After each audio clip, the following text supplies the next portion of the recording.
All right, this is round two of my, I guess my personal video diary.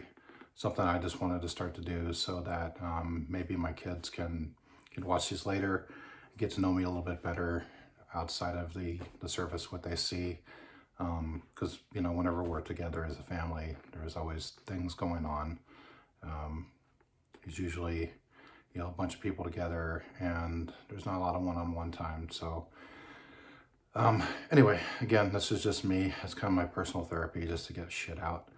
And yeah, if I get some reactions down the road, that'll be kind of cool just because it'll be nice to, I guess, get other people's perspectives because you never know how they see you. And I think that just me putting some stuff out there might help them understand who I am a little bit better.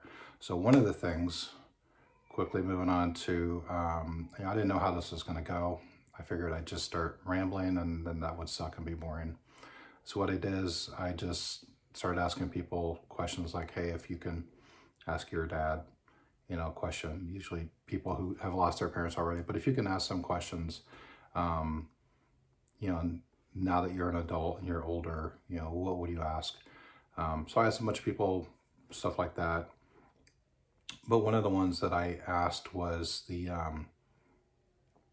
my stepmom, Linda. She responded with a few things, and I think she was more concerned with, her impact on my life, more so the after effect of when her and my dad got divorced. And I didn't realize until today when she texted me that she was only 23 when we first met, and I was all of like 4 or 5. So, we met in San Francisco. I was living in the Cow Hollow district, which is right next to the Marina district. And, I spotted her and her two best friends at the time moving into the apartment building that my dad and I lived in. And so, as a little kid, 4 or 5 years old at the time, I was walking around doing my thing, different times. So it was a lot safer. But I just kind of walked up into their doorstep, checked it out, and really liked her. She was really cool. So I found a way to make sure my dad met her, and they did. They started dating. He was a little bit older. Um, now I look about, he was probably like 32. Um, so they ended up getting married a couple years later, and then a couple years after that, they got divorced. But she was the first impressionable woman in my life that I can remember because I was only 2 when my parents got divorced, and honestly don't remember anything about my mom at those early stages, even though we have a relationship now and we know each other really well. And I used to spend the summers with her. So, yeah, so when Linda left, that was probably the most impactful thing in my life that actually had this ripple effect throughout my entire life. And part of it was that that feeling of abandonment. And I've never blamed her. It was what it was. I think her and my dad were, I think they had compatibility in one way and not in the way that they needed to. Age difference may have been part of it, but their personalities were way too different. And anyway, I don't know too much about it because I was a little kid. I was just living under their roof, and I thought everything was great until it wasn't.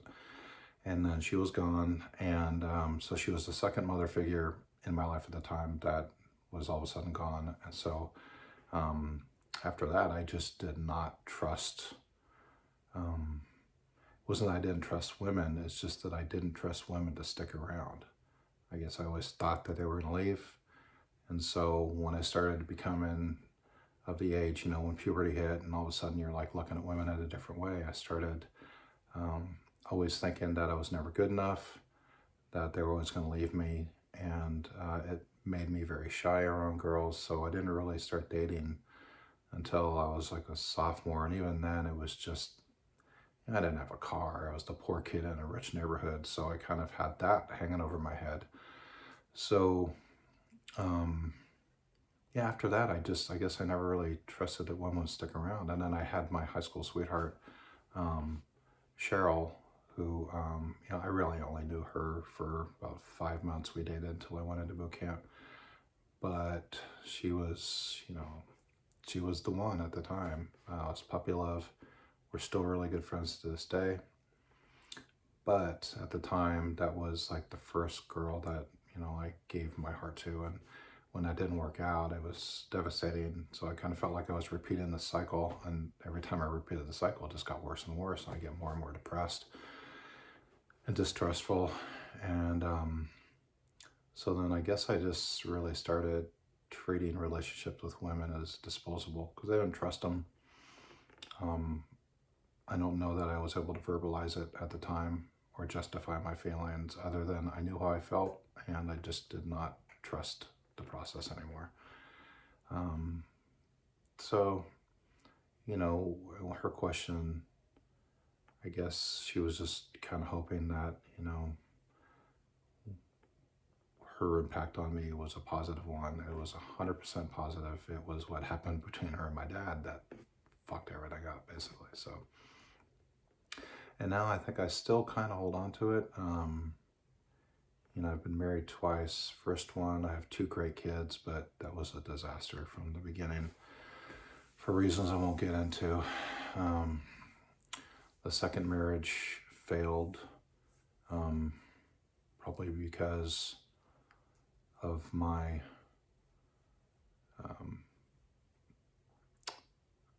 my lack of love that I was not able to give back to the person who I was married to.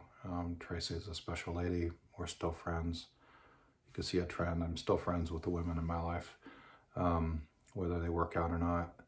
But I just couldn't give back what she needed from me.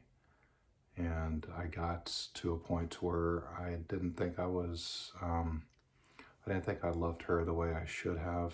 And I felt like I needed to give her her freedom. I just didn't know how to do it.